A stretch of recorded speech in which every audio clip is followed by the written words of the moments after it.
So now we are ready to learn the 10th, 11th, and 12th movements of the fifth section. They are very short movements. Two of them are called, the first and the second one, 10th and 11th, is called above transfer and below transfer. And then the 12th movement is a transition to get us to the open stance of the open forward release. The transfer that we're learning right now are very, very simple, and they're really actually learning to transfer the weight of the body by the descending spring and then coming from above. We call it above transfer because from the extension of the leg, we return to the center of vertical extension from which we're descending again to transfer the weight. So first the movement goes from above and then goes below, which means that descending through the floor to change the weight of the body. So I'm just going to show it to you, and then after the movement, we'll give you some instruction to it. We'll start in the stance and the moon, because that's when it ends the last movement, the ninth movement. 3, 4, and the back release. 1, 2, 3, 4. 1, 2, when you get to expansion, descending spring. 1, 2, 3, 4. 1, 2, descending, 3, 4, 1, 2, 3, 4, this is the last one, 1, 2, 3, 4, from below, 2, 3, 4, 1, 2, 3, 4, 1, 2, 3, 4, this is the last one, 2, 3, 4, the transition, 1, 2, 3, 4, infinity, 2, 3, 4. So a little bit of information here for this movement. You know the moon that we tell you before when you go into the last movement. You avoid as much as possible to push back with your arms, but you open the radius of the circles of the arm. So the radius of the circles of the arm reflects each vertebra of the spine opening through the back. So when you get to this placement, you don't push with your shoulders, you support yourself actually through the opening of your arms. That's very important.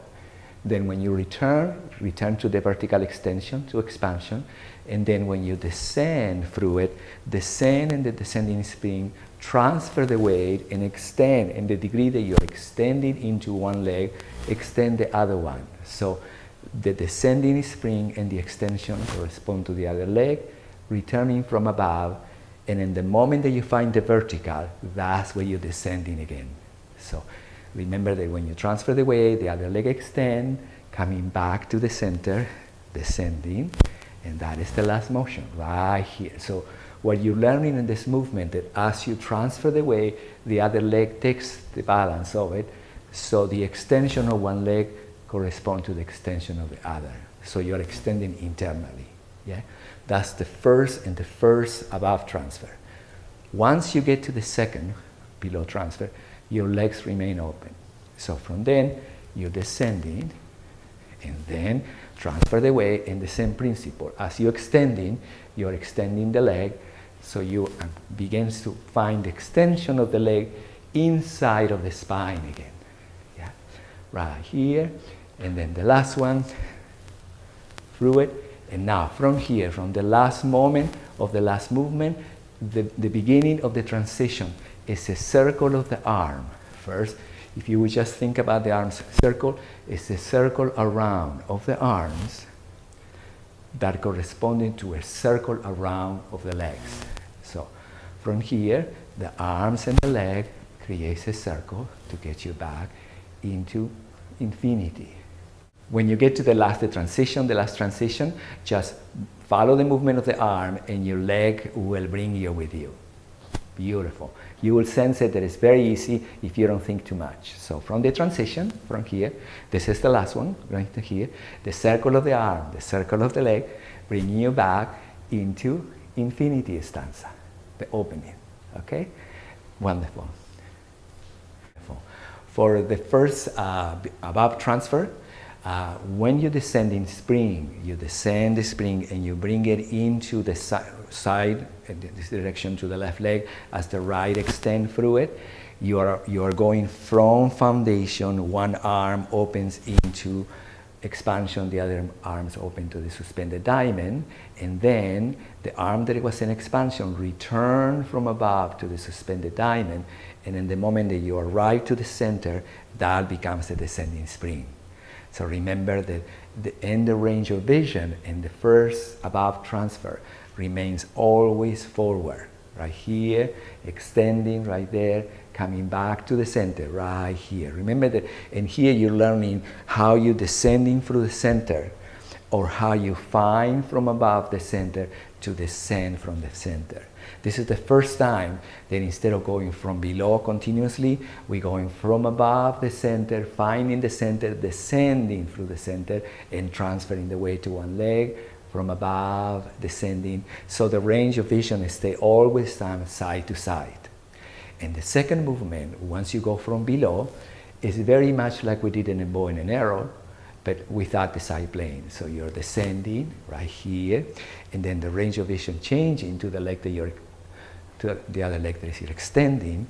So I'm extending the leg right there, and I'm descending, and I'm finding the relation to come back to foundation, and the movement that you remember that we did in a bow and an arrow, that we're finding, jumping the space right here into it, extending it, going to the descending spring, extending it, descending, and so on. And the range of vision changing in the degree that I'm extending through one leg and one arm at the same time that I'm extending in the opposite direction. Yeah? Wonderful. I want to make clear, to clarify to you the role of foundation in these two movements, because in the beginning you may just think about that you just going side to side and the movement just arriving through it, or even when you go from above you just going around into this direction. But each time you have to touch foundation in order to be able to make the transition from one leg to another. So in the first movement, for example, after the extension of the back extension of the leg, and we arrive to expansion, we're descending to all the way down, and that will be also a form of saying foundation before we transfer the weight to the leg. And then when we're coming from above, in the moment that we touch the vertical, we are descending to foundation, and you have to make clear that each time you arrive to the sphere of foundation before you make the change. Because it's important, because that's the point, foundation from which one leg becomes the opposite movement, the other leg, yeah? Otherwise, what happens is that I'm going to start moving from the hip, just swinging the hips, and I will bypass the center of foundation from which the movement takes place. So that is very important, especially in this one and the large one. From here, you're going to foundation, right here, and that makes the transfer of the weight. So foundation is important because it's the point of symmetry from one leg takes the other one. Yeah, beautiful. And you have to, the purpose is that you're finding out in one moment, okay, foundation, transfer, going. Beautiful. Come back, descending, foundation, transfer, beautiful. So each time you have to be very, very clear in you, the point of symmetry from which one leg becomes the other leg. Yeah? Very important. In the beginning, the swinging will help you. Once you begin to find the motion, then remember foundation to create a transfer. Yeah? Wonderful. A clarification in the above transfers, that once we coming back from the forward, the back extension, and we arrive into to the descending spring, as you transfer the weight, and you're coming from above, the arms are going to come back a little bit higher than the level of suspended diamond. So suspended diamond, originally, remember, in the first section, is at the level of the horizontal plane. Now, as we're coming back through it, through the circle, it's a little bit higher, and then when we arrive to symmetry, you go back to foundation. From here, follow the circle, that high, yes?